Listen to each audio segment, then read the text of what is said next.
So in this video, I'll be going over how to create a player and how to move him left and right. And then if he falls off of this ground, he'll touch this invisible box and he'll die and go to the death screen. And you have the option to restart, and then you can move your player around again. And then we also have our player idle animation. So yep, so first we're going to make a new game. Start from scratch. So open Unreal Engine 5.2.1. You can do it through the shortcut, or you can do it through Unreal Engine. And let me just show you real quick if you don't know how to. And you can go to the library section and then just press launch. So once you're here, you want to go to games and click on blank. Make sure it's in the right location you want it to be in.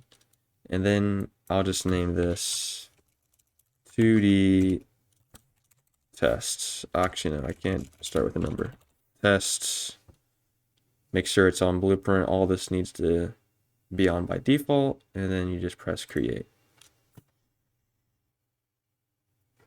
Alright, here we go. So first, we're going to open up our content drawer, which is Control Space. That's the keyboard shortcut. Or you can just press this button right here. And first, we're just going to make a couple of folders, just so that we can organize stuff. So I'm going to click on the content folder, which is where we're going to put all of our other folders in. So right now, we only have our developer folder. We want to make like a blueprint folder, which is where we're going to have all of our code go into, or our blueprints, which is code. So we'll right click on it and an empty space in here, right click, new folder. I'll just call this blueprint. And then what I like to do is just make this blue. And how you do that, you just right click on the folder, you say set color, new color, and you can pick your color, or you can pick an existing one that you created earlier if you did. Or you can, if you don't like that color, you can just clear it right there. So inside of our blueprint folder, we're going to create a widget folder, which is our UI folder. And we'll create our player, but we'll do that a little bit later. So if I click back on my content folder, we're going to also create our maps folder. Remember that map and level mean the same thing. So whenever I say that, it just means the other. So we'll create our maps folder. And I like to make this black. And then we'll create our sprites folder. And now remember that what a sprite is in the game development field are 2D images. So, or 2D animations, which are flipbooks. That's what Unreal Engine's 2D animations are called. They're called flipbooks. So whenever I say that, that just means that it's a 2D animation, a flipbook. And then a sprite is just a 2D image that we use to apply to things. So inside of our sprite folder, we're going to create a new folder and call it player for our player sprites. And inside of our player, we want to put flipbook, which is where we're all going to have our player animation inside. And then out here, we're just going to have our player sprites. But first, we need to actually create our player sprite. And we're going to do that through Gimp. So we're going to open up Gimp.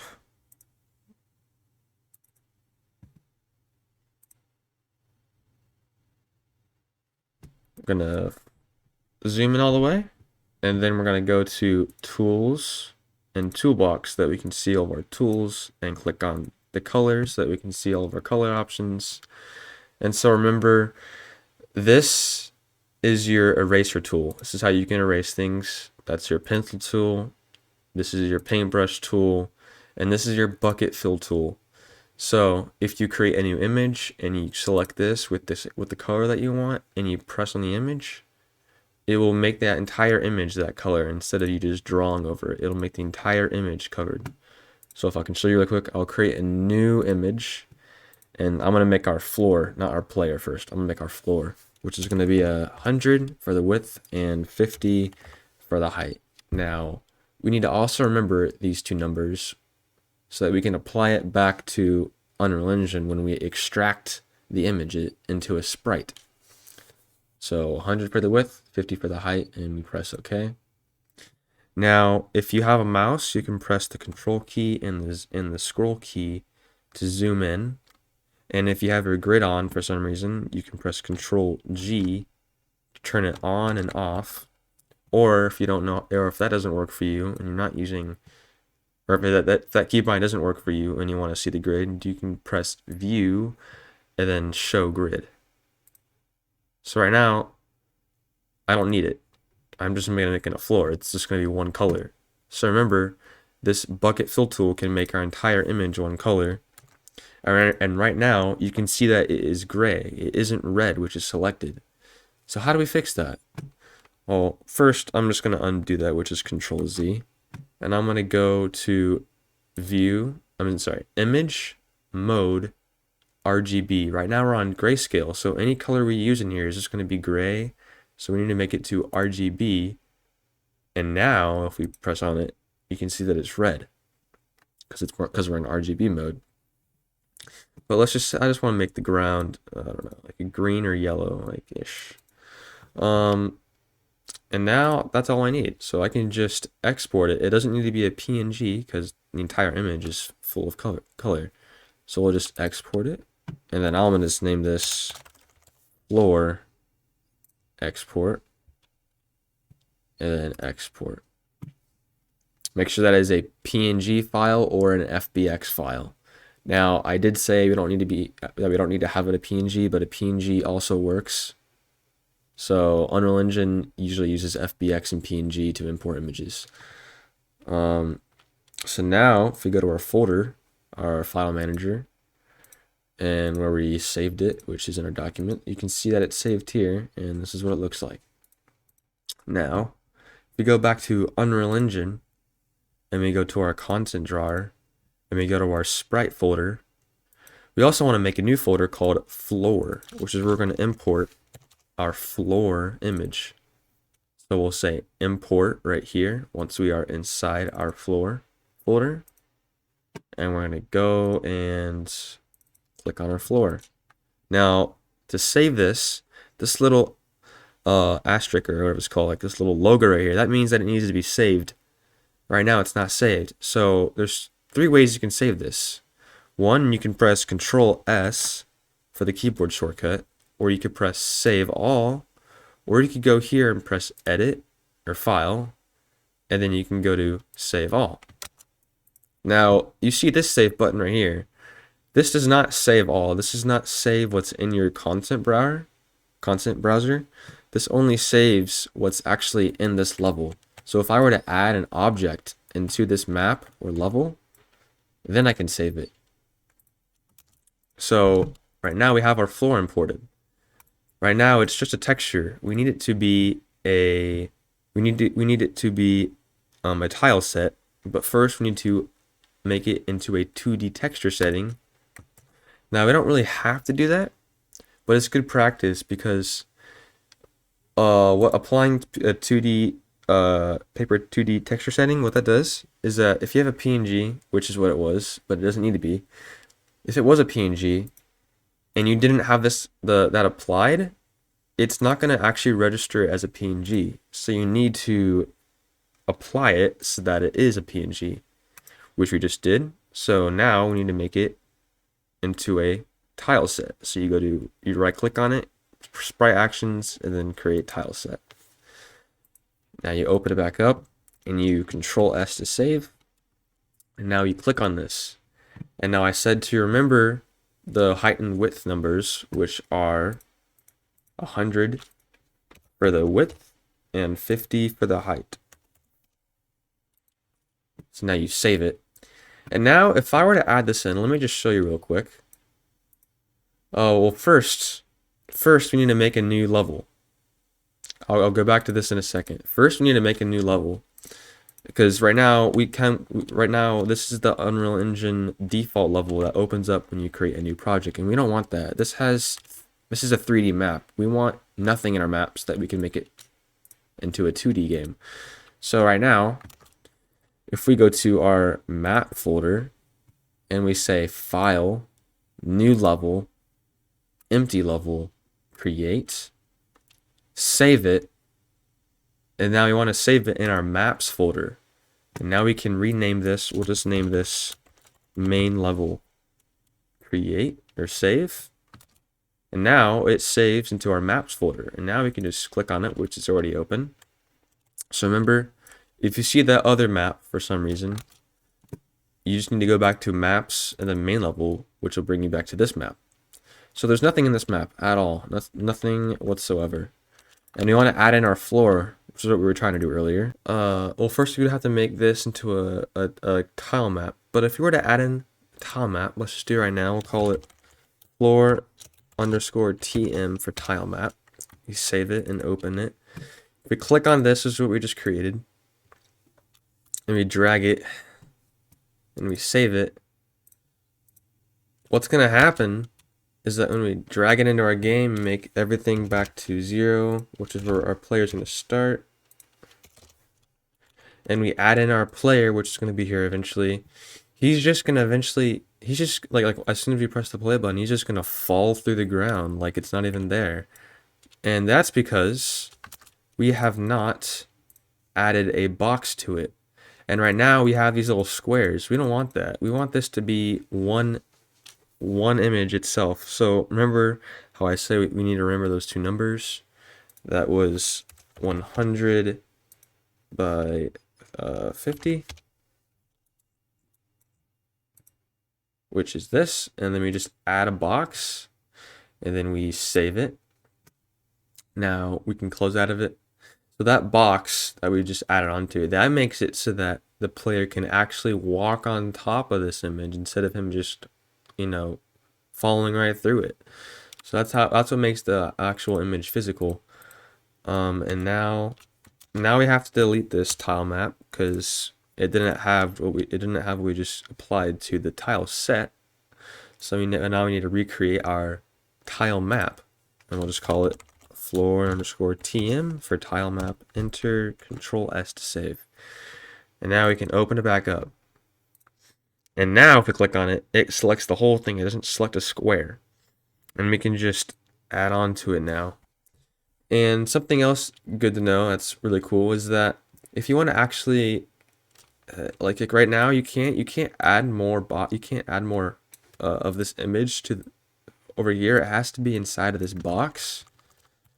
So if you want to actually be able to add more, you go to the width and height of the map, and let's just say this is 6, so that adds more to the width, and this just adds more to the height. So that's how you can add more to your map, to your tile map. So I'm just going to put this back at 4, and I'll save it. And for 2D games in Unreal Engine, a tile map is what you'll actually create, is where you'll actually add in all your visuals. So you'll have like a bunch of images in here that you can select besides just this image. You'll have a bunch of images that you can select and that you can add in into this space where you can make it bigger and all that. And then you just import that in to your map. So I'll just import this in. And how I did that, I just open my content browser and I just click on this and I drag it in. And right now our location is not in 0, 0, 0 for our X, Y, and Z. We want to do that, so it's right smack in the middle of the map, which is right here. And now this is where I want it to be. So now we have our floor, but we don't have our player yet, and we need to create that in Gimp. So what we're gonna do is create a new image in Gimp, and we're gonna make it 32 by 32. And now all of our player images have to be 32 by 32, so that it just won't look all wonky with the animations that we're going to add to it. But right now, for what I'm trying to do, I'm going to make a sprite sheet. And so really quickly, if I just open up my browser, if you want to see what a sprite sheet is, it's basically all the frames that go into a 2D animation. I'll just say 32 by 32. And so what that'll look like is like this. So right now we have, for this guy, whoever made this, this is the walking animation. This is the running animation. This is the jumping animation. And then this is the falling animation. And this is the sprinting animation right here. So this has all our animations into one thing. And so right now in Gimp, we're just going to make 4 frames. So that's 32 times 4, which is 128. Press OK. So we need these 4 frames, which are going to have our 4 images of our player, of just an idle animation of it, of just our player breathing. And our player is just going to be, you know, a red. It's just going to be a red player, you know. I don't know. It can be whatever color you want it to be. Don't make it black though, because then you can't see the actual grid. But now you can if it's not black.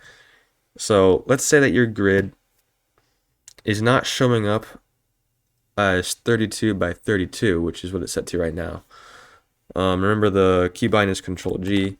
But yeah, let's say it's not 32 by 32. Let's say it's set to like 4 by 4, which will have like a bunch of like, you know, lines crossed all over it. So if you want to actually switch that to make it look like this, which is what we need to make all of our 4 frames, we need to go to Edit, Preferences, and once it loads, we need to go to the default grid.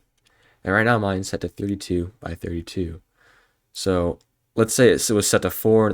That's like what I just showed you earlier. Would just have a bunch of lines. So what I could do is show you really quick. I could just create a new image, add it in, and then I'll go to Edit, Preferences, Default Grid, and let's just say 4 by 4 so you guys can see it visually. And right now it's not going to show it. It'll only show the changes when I open up a new one. So now you can see it has all those boxes set up for the grid. Control G to get rid of it, but we don't want that. We want it to be 32 by 32, which is this. So create your color, whatever you want your player to be. I'm just going to keep it really simple. And something good to know is the KISS acronym, which is what a lot of game developers know, which is called Keep It Simple Stupid. You're not stupid. It's just the saying. So yeah, it's just the goal is to keep everything simple so that you can try and understand it for beginners. So right now we're just going to make our idle animation of our player breathing. So we're going to start with him breathing all the way, which is him like this. The entire square is full, and then we're just going to make him exhale.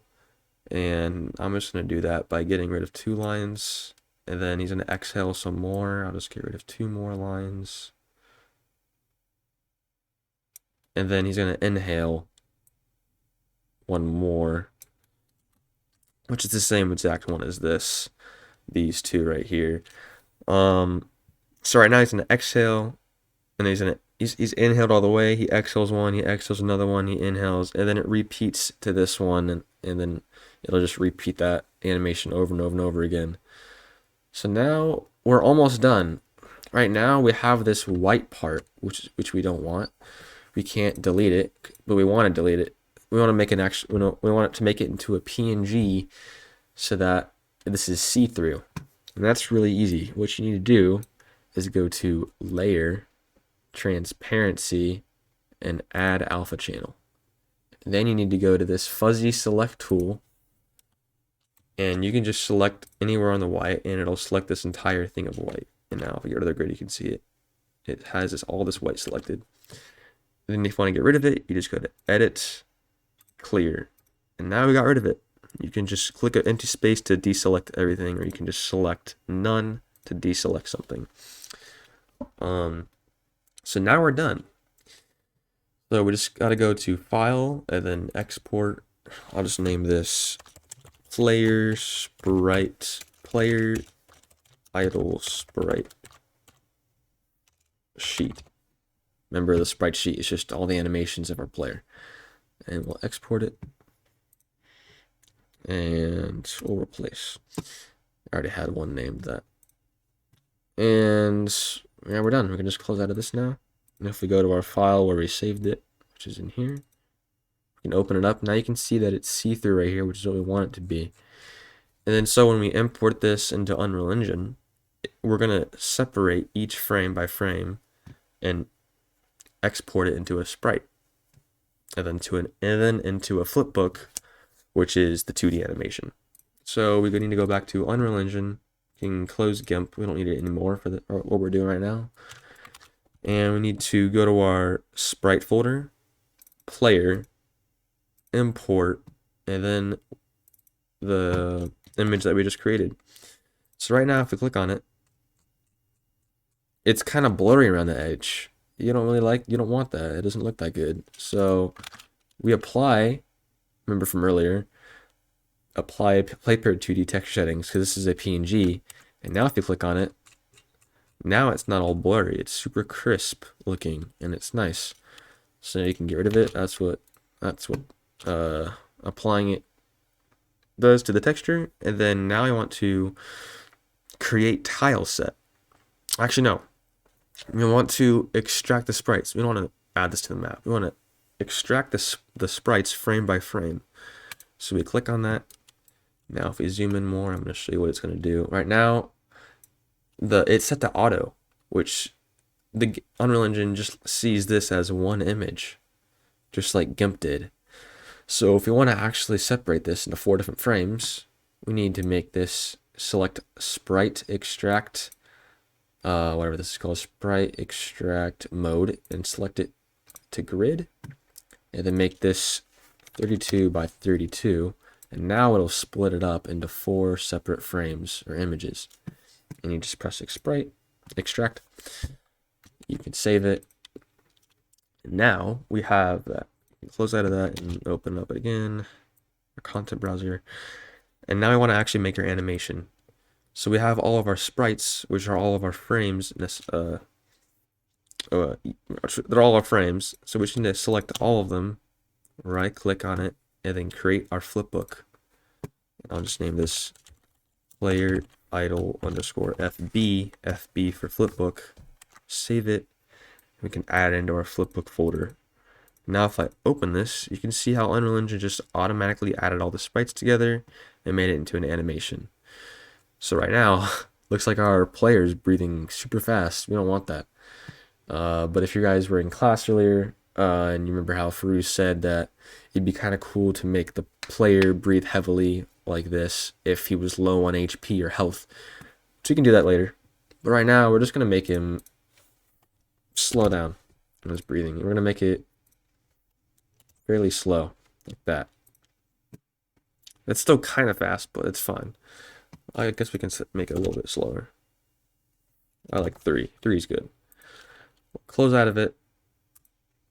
And we don't need our floor tile map anymore. And now we have our player animation, but we don't have our actual player blueprint, which is what we'll need to add in all the code and actually add in our player flipbook. So what we need to do is go to blueprint, our blueprint folder, and then right click on an empty space, blueprint, click on blueprint class, and then we're not going to create a character. This is if you're making a 3D game, but we're making a 2D game which needs a 2D character. So we need to go to all classes and type in paper, and now we can see paper character. Under character, this is the parent class and this is the child class. A parent class is what is the parent of whatever files are under it. So if I close the parent, you can't see the child, and if you open the parent, you can now see the child. And you select it, and then we'll just call this player 2D underscore BP for blueprint. And remember this name because we're going to call it later on in some code. So now we can just open it. And right now we can't see our map. So we want to actually see our map. So what we need to do, if it looks like this for you, we just need to hold on this and hold on it, click on it and hold on it, and you can just drag it in. It's like Chrome. You can just move your tabs around. You can just add in right there. So now we can see our map. So now we can see, this is our player blueprint. Oh, this is our blueprint. This is our viewport. This is where we can actually see our player. And then our event graph is where we can actually see our code, which we can add in all of our code. But right now we want to actually add in our player animation, which is what we just created a second ago, our flipbook. So to add that in, we need to go to the details section of we need to select our player 2D underscore BP self. We need to select that so that we can go into the details section and find source flipbook. If you can't find it for some reason, you can just look up source and you can see it. And we need to click on none and then click on player idle FB, which is what we just called it. Save it, and now we can see that our player is added in, our animation. And right now, this little like capsule, this little like cylinder thing, this is called a capsule component or a collision collider. So basically, you can do whatever with these capsules. You can program it to do whenever this player hits something, or whenever an object goes inside of this capsule. But right now, this capsule's too big and this player's too small. So we need to fit the capsule to make it roughly the same size as the player. So to do that, we need to select our capsule. You click it in the Components tab, or you can just go into the viewport and click on it by clicking on it. And we need to just go to the shape, capsule half height, and we can plug in a number, or we can just drag it in. You can hold down and drag left or right to make it smaller, left to make it smaller. And then capsule radius, we're going to drag that in to make it roughly the same size, like that. Now we can compile and save it. Compiling it actually compiles everything to make, like, whenever you press the compile key, what it does is checks for it checks anything for errors. Whereas the save option just saves it, it just saves your changes. But the compile just checks if you have any errors, which we don't. It has a check mark, good to go. That's what that does. You need to actually make the habit to constantly compile and save whatever you're doing so that you can see if there's any errors. And it's also just a good thing that for some reason, if your Unreal Engine crashes and you haven't compiled in a while, then you lost all your data. That's also why it's a good idea to compile and save regularly.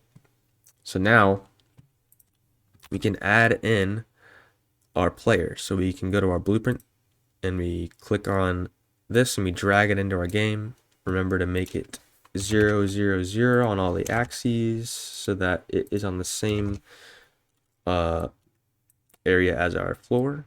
We can just drag it down more.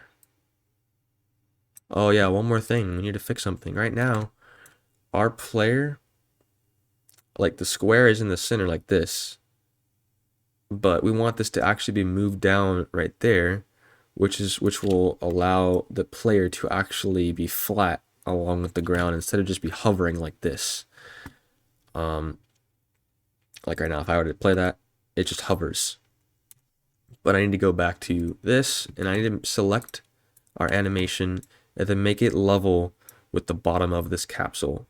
So right now it goes a little bit over. You don't want that. You want to make it like exact. So we can click on this, enables or disable snapping to the grid. We uncheck that and now we can move this more precisely. And that looks like it's about good. Looks like that's right there. Compile and save it. And now if we press play, you can see that it is pretty dang close to the bottom of the floor. It's still hovering, so we can just move this down a little bit more. And now he's almost perfectly on there. You can mess around with it a little bit. And now it's pretty much good. I'll just leave it at this. It's hovering a little bit, but it's fine. That's good enough. So yeah, right now if I press play, you can't control your player. You're just controlling the Unreal Engine camera. That's all you're doing. So we need to actually add a camera to our player, and then we need to possess it so that the engine knows who we're actually going to control, which is our player. So first, we need to add the camera. So we go to our blueprint, our player blueprint. We go to the Components tab, and we click on Add. Make sure nothing's selected in our component section. We press Add, and we just search up camera. Super simple. Camera, enter. And now, if you guys were in class, I talked about a spring arm and what that does. I'll show you really quickly if you weren't there. We need to add a spring arm. And then we need to make our camera and drag it on to our spring arm. Now, what a spring arm does, if I go to paint, actually, I don't need to paint anything. I'll just show you in the engine. What this does is that the spring arm, the center axis is right here, this little dot right here. And if we were to rotate this, it rotates the camera and it keeps the same distance right here. It keeps the same distance away from the player. So if I rotate it, I want it to be on 90, negative 90, so that it's facing the player completely, not facing it like this, which you won't even be able to see the image. You need it to actually face it, which is negative 90. You can also plug it into the rotation right there.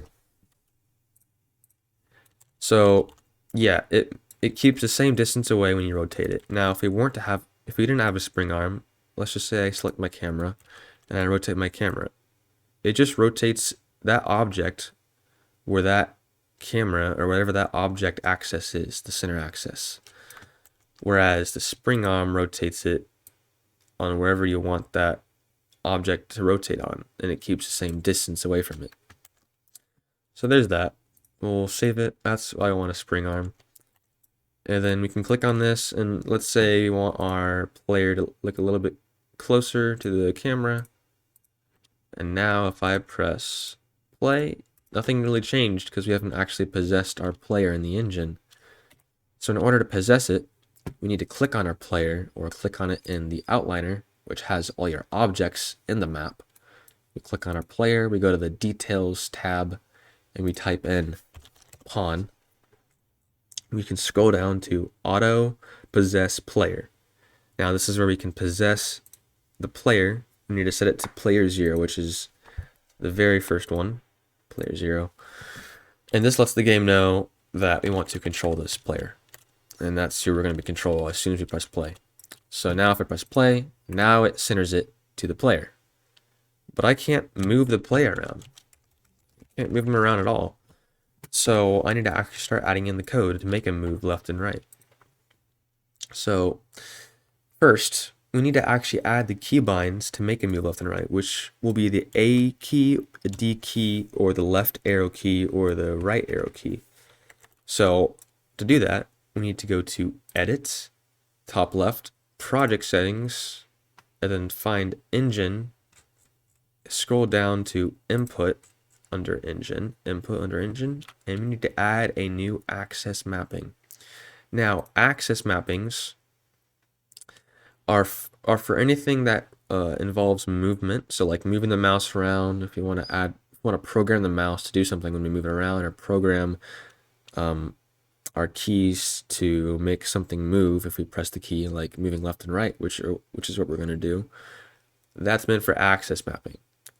Now, action mappings are meant for like making, like for example, if we press the F key, we make a new action mapping, and we just say turn on flashlight. You don't need to do this. This is just an example. We press this F. So when we press F on our key, it'll turn on a flashlight if you program it properly. I'll just delete that. We're not going to do that. We're just going to make our player move left and right. So I'll just name this move underscore left underscore right. Now I'll click on the key, and you can just type in what key you want it to do, which is A. I'll add in a new key, and I want it to be D. Or if you don't want to click on this keyboard icon, you can just search up D key, or no, just D. You scroll down to where you find the D key, which is this. And right now, these both have the same scale values. So they're going to both go in the same direction when I press A and D. We don't want that. We want A to go left. So we need to make this scale -1 instead of 1. Now, we also want the arrow keys. So it's the same thing. Left arrow key, right arrow key, left arrow key is -1. Now we're done. This automatically saves. We can close it. Remember the name or whatever we called it. Move left, right. Close it. Go to our player BP, which is under our blueprint. Double click on it. Go to the event graph, which is where we can add in our code. And we can just delete this. We hold down and then select all this. Press the backspace or press the delete key on your keyboard. Now we need to right click on this. And we need to search up move left and right. Make sure that this is the access events, not the access value. So it needs to have this logo. Move left and right, click on it. And it gives us two options. It has the access value and it has the execution. And we can drag off of this and add on more code. Now, two definitions for you, or mainly just one. This is our blueprint. This entire section is our blueprint. All these boxes, all the boxes that I can add into the game and I add into the blueprint tab or the event graph tab are called nodes. This box is called a node. Anything else that I add is a node. So whenever I say that, that's what I mean. So I need to drag off the access value and I need to actually make the player move. So the node is called add movement input. Very simple to remember. Now we need to get a branch, and a branch allows us to do make a variable true or false. It allows us a true or false option. So we need to actually check if the player is moving right or not. So we need to make a new variable, which is under my blueprint tab. Scroll down to variable, and then go to the plus icon and type in is right ? Make sure that it is a Boolean variable, which is a true or false statement, which is what we need to make for a branch. So now we can just drag this into our true, or we can just type in is right ? Get is right. Sorry. Set is right. Or we can just drag off of this and say set is right. Or like I just did it before, we can just drag on to false and do it. So there's 3 different ways you can do it. Dragging it in is the fastest, obviously. And so if our player is facing right, we need to check it because he is facing right. If he's not, we don't check it because he's not facing right. So we compile, save. And now we need to make sure that the roll direction, the X value, is set to 1.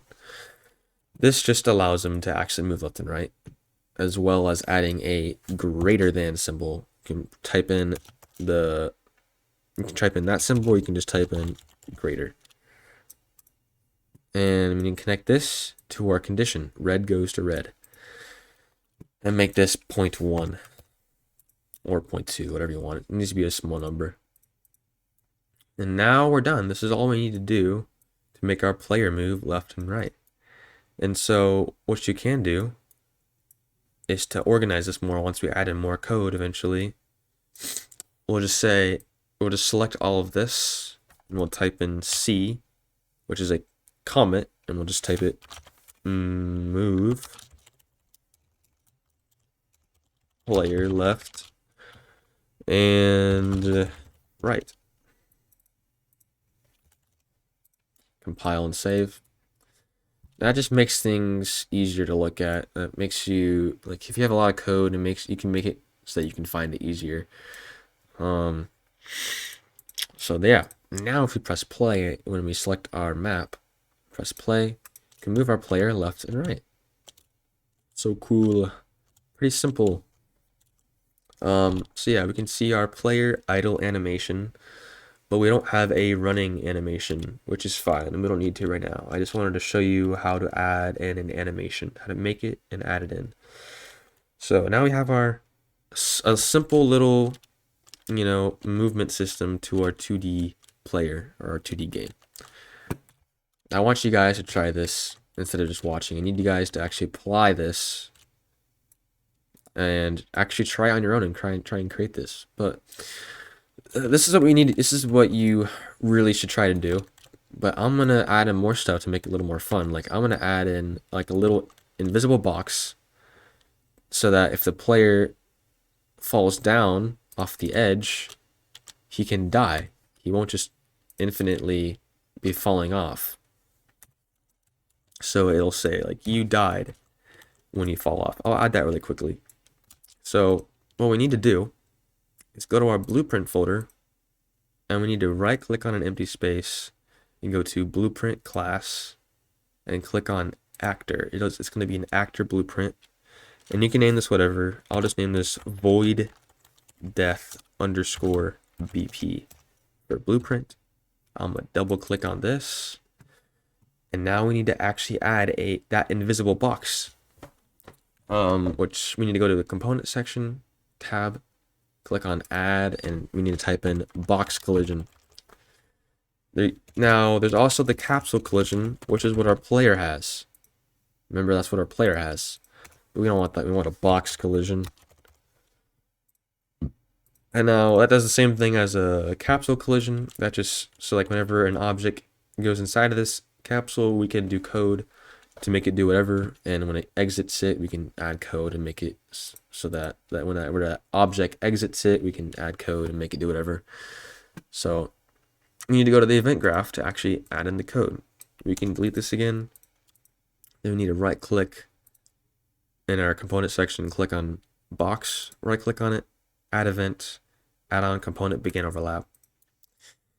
Now this node makes it so that we can program the box do something whenever something goes through it, and we're going to make our player die when he touches it.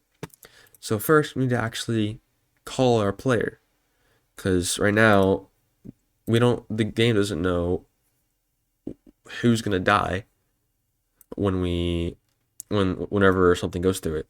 So we want our player to die, so we need to say, we'll go off the white execution. We'll say cast to player 2D, which is what we called our player. Then off of object, we'll say other actor, because our player is also an actor, even though it is a player character, a paper character, which is the 2D character. And then we'll drag off of this, and we'll say destroy. We'll make the game paused because he's gonna die, so we want the game to pause and check it so that it is paused. But then off the execution, we'll say destroy actor, and this just makes the actor disappear, which is our player, and actually quote unquote die, so that we can't actually move around with it anymore. So right now, the actor, we don't have the target set to anything. It's set to self. We need to actually reference it to the character, which is as player 2D BP. So now it knows who to actually kill or disappear or destroy. So now if I add this in, make sure it's set to 0, 0, 0, and the detail section 0, 0, 0. I'm going to move it down a bit more, and on here, I'm going to check that again. Move it like right there so it's in the center. Then I'm going to press on the select and scale object, and I'm going to press on this X value, the red, and I'm going to scale it so that it's long. And now if I press play, the code that we just did makes the player die and it pauses the game. So if I go on it, bam, the game ended, the game paused, and it destroyed our player. But it didn't actually bring us to a screen where it says you died and it gives you a restart button. So in order to do that, we need to make a new widget or a UI. So we need to call that widget, and it's called create widget. Drag off of that and create widget. So we need to actually make our class. So right now, if I press compile, which checks for errors, it's going to find an error because we actually haven't selected our class. So bam, error, spawn node, we need to create a widget. So first, we're going to go to our blueprint folder, click on widget. We're going to click on an empty space, go down to user interface, click on widget blueprint. Click on user widget, and we're just going to name this Death Screen underscore WB for widget blueprint, because a widget is a blueprint. Right there where it says Death Screen underscore WB and parentheses widget blueprint. Double click on it, and now it brings us to this. We need to add in a canvas panel, which is what all your user interfaces will pretty much have. Now we need to add an image and drag that onto our canvas panel so that it shows up right in the top left. And now, since most screen resolutions are 1920 by 1080, we need to set the X and Y to 1920 by 1080. And right now, this little flower looking thing is called an anchor.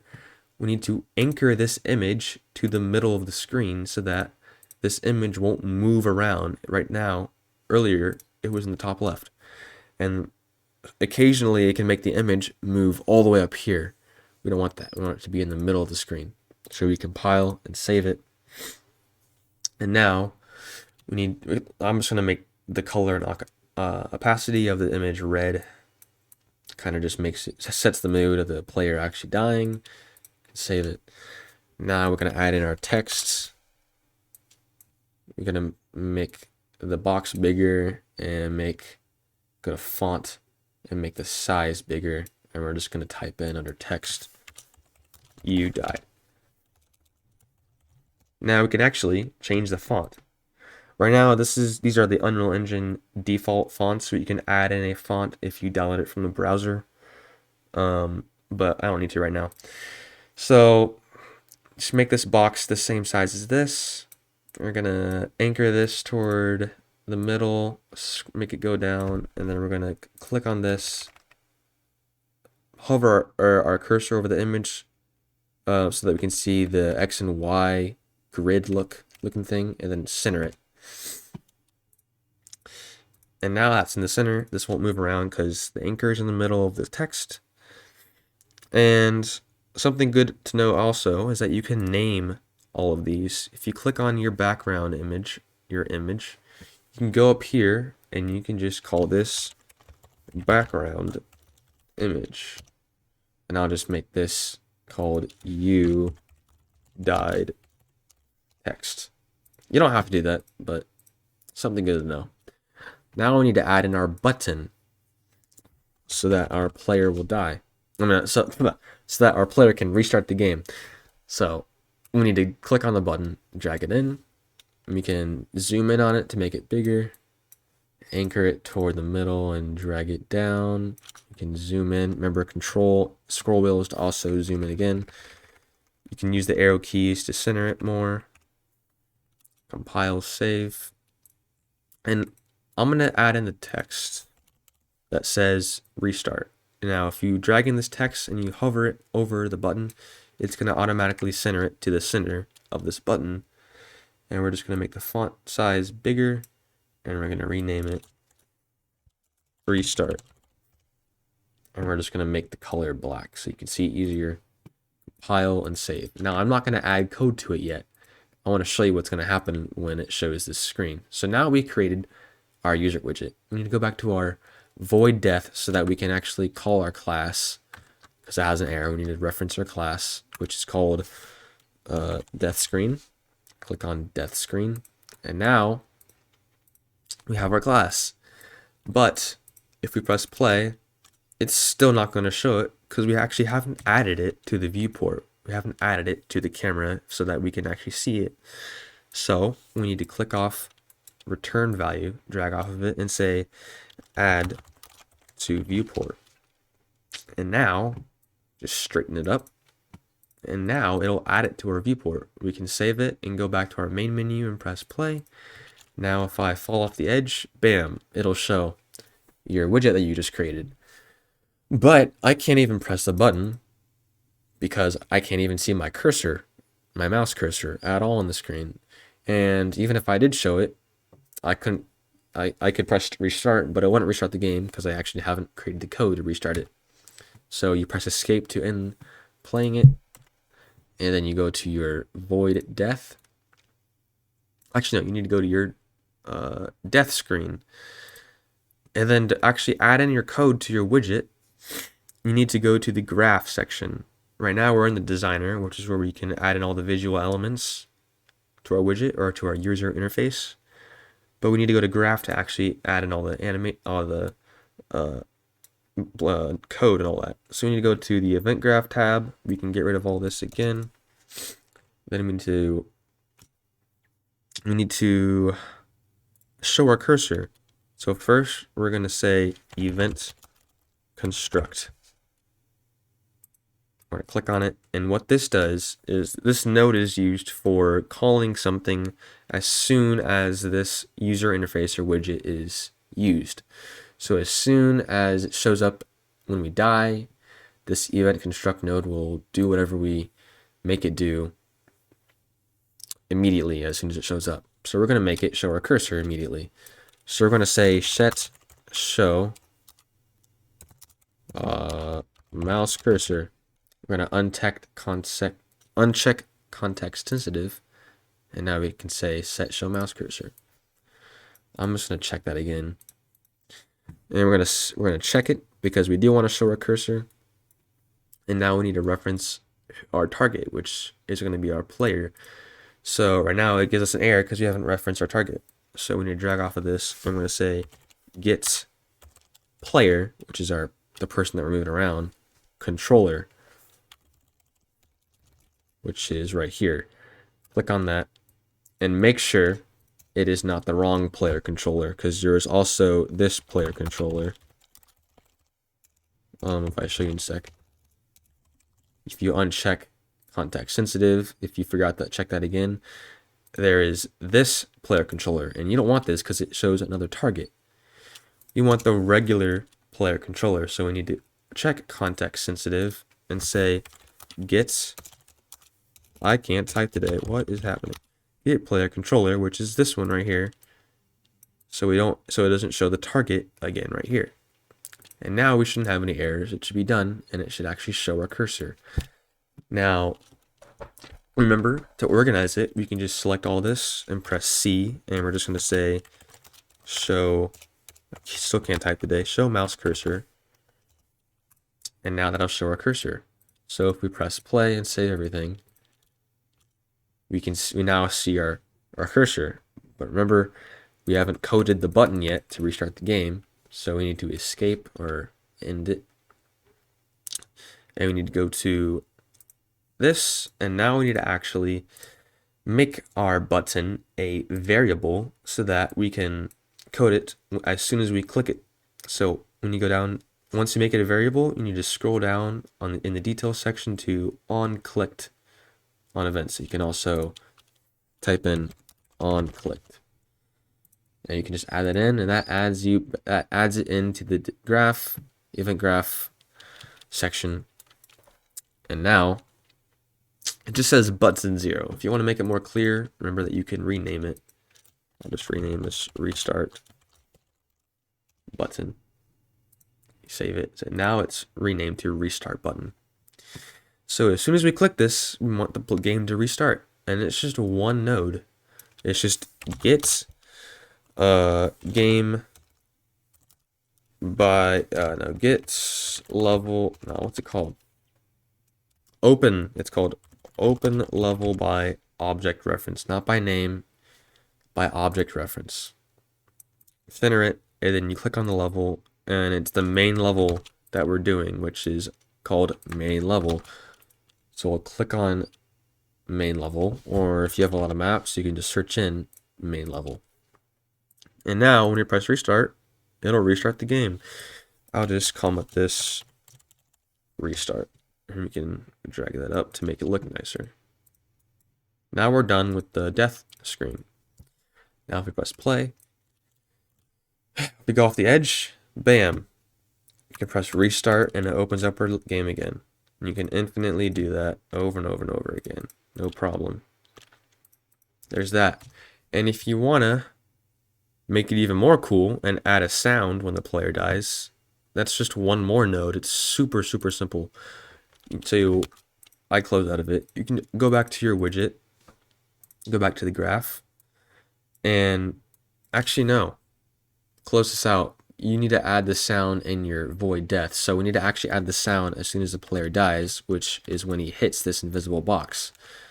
So to add the sound in, we go to the event graph, and we're just gonna, we could add in the sound right here, which is called play sound 2D, but it makes more sense to add it before we show the actual widget. So we're gonna say play sound 2D. I still can't type today, holy moly. And right there, we can just drag that back in. Now we can select our sound. Unreal Engine gives you a bunch of default sounds. I'm gonna scroll down to this one. Start play in editor. That just sounds like it could be a death sound. So now if we press play and we hit it, it shows the sound. Restart, it shows the sound. You can even show the sound as soon as you press the restart button. If you want to do that, it's good practice to do this. You can drag off of this. It doesn't matter actually for this one. You can just say play sound 2D, and let's just give it like a little clicky sound as soon as we click it. Let's this works. Which one is it? Drop item from whatever. We'll just use that sound effect. You can close out of it, you can close out of that. And as soon as we play, gives the death sound as soon as we press restart. Okay, you didn't hear it. That is because it just instantly, like lightning like fast, it just restarted the level. It didn't give any time to actually show the sound. So you would have to add in a widget animation. You don't have to worry about that right now. So yeah, but you can code, like right now, if you actually want to see the sound, what I can do is just I can just break this link, and I can break this link, and I can connect this, compile, save, press play, and now you can hear the sound when I press the button. But we can't hear it. We can't hear it. I'm just going to break this. We can't hear it when we open level because it's so fast. So, there. Just you can't hear it. But what you also can do, instead of adding an animation to your widget, you can just say delay. So you can make this would have to be before. You have to have delay first. And then you call off a completed, you get open level. This actually needs to be last now that we have a delay. So it needs to be delay, play sound 2D, and then open level by object reference. So let's say a delay for 1 second so that we can hear the whole sound when we press the button. Oh, it still didn't work. That's lame. I don't know. I guess you do have to have an animation to actually hear it. Because if it's opening a level, it's just weird, I guess. But yeah, there's that. There's all we need to do today. I know that was a lot. It's a long video, but there's a lot that goes to making a game. So you join the club, you gotta know this kind of stuff. This is bare minimum simple stuff for a 2D game. So today we created the player, we created the floor, we created the idle animation for our player. We made the floor actually have a box so that we can actually make our player walk on it. And then we have our invisible box that makes the player die if you go off of the floor. And then we created our widget that says Death Screen. We created our Death Screen widget. that said you die, and then we programmed a restart button that restarted the game. That's what we did for today. I will be making more videos, clearly, so that you guys can practice on your own, and you can just reference this video if you get confused. Now, the next video, I'll probably be making the player jump, and maybe I don't need to make a new animation because you guys know how to do it now. I showed you. You can just make the player jump, and maybe we'll make a main screen menu so that when we press play, it'll open up this level. We can do that next. We can decide as a class too. But yeah, that's it for this video. Thank you for watching.